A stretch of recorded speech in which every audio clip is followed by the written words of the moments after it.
हर पल आपके साथ। नमस्कार, स्वागत है आपका हर पल न्यूज में। मैं हूं आपके साथ सुमन पाल। दिल्ली के शाहीन बाग इलाके में अतिक्रमण हटाने पहुंचा बुलडोजर अब वहां से वापस लौट गया है।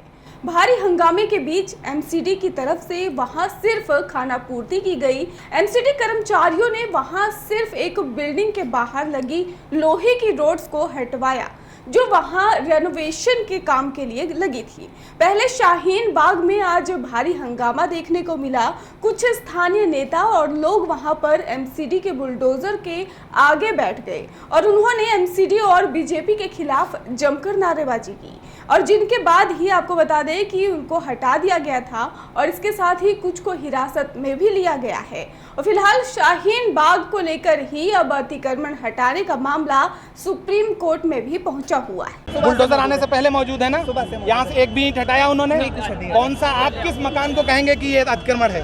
नहीं, आपको दिखा कोई अतिक्रमण? जाहिर सी बात है अतिक्रमण था ही नहीं। अतिक्रमण आगे है, कचरा पड़ा हुआ है, उससे अतिक्रमण है। सीमेंटेड पाइप पड़ी है जिससे लोगों का आना जाना दूभर हो रहा है, वो हटाइए। एमसीडी का काम यह है कि वो मार्ग प्रशस्त करे, रास्ता साफ करे, लोगों की दुकानें मत उजाड़े जो कानूनी। एमसीडी आती है पूरी फोर्स, सियासी दाव तो नहीं है। और क्या लगता है भाजपा कोई भी काम, वो सांस भी लेते हैं तो सियासत ही करते हैं। दरअसल वो बर्लिन जाके तमाशा करते हैं, ढोल पीटते हैं, वो भी सियासी तमाशा है। 50 रुपए जो गैस उन्होंने बढ़ाया है उस पर बात कैसे ना हो, उसके लिए शाहीन बाग के सामने फोटो खिंचवाओ, मीडिया में चलवाओ। उनका मकसद सिर्फ और सिर्फ मुद्दों से ध्यान हटाना। 2.5 घंटे बुलडोजर घूमता है और उसके बाद चला जाता है, कैसे इसको देखते हैं? सियासी तमाशा, सियासी तमाशा। एक राजनेता और एक शायर के तौर पर आप इस पूरे प्रकरण को किस तरीके से देखते हैं? हम लोकतंत्र कुचलने की हर कार्रवाई के खिलाफ हैं। ये लड़ाई लोकतंत्र बनाम बुलडोजर तंत्र है, ये लड़ाई बुलडोजर बनाम संविधान है।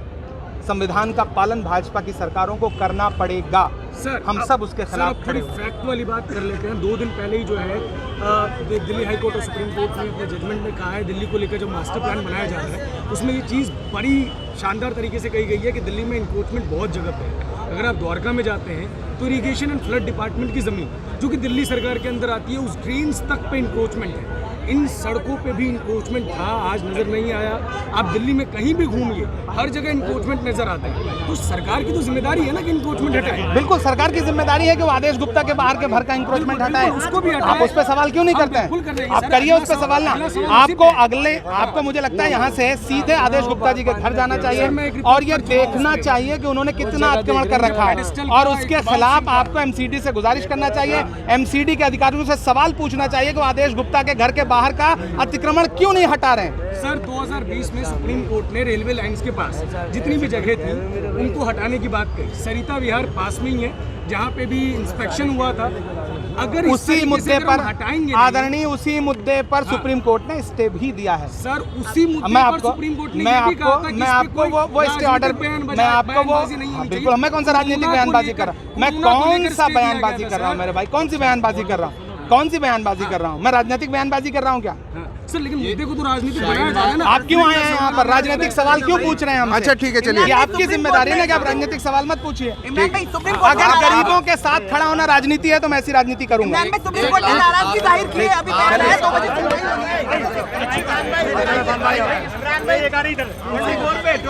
आप देखते रहिए हर पल न्यूज।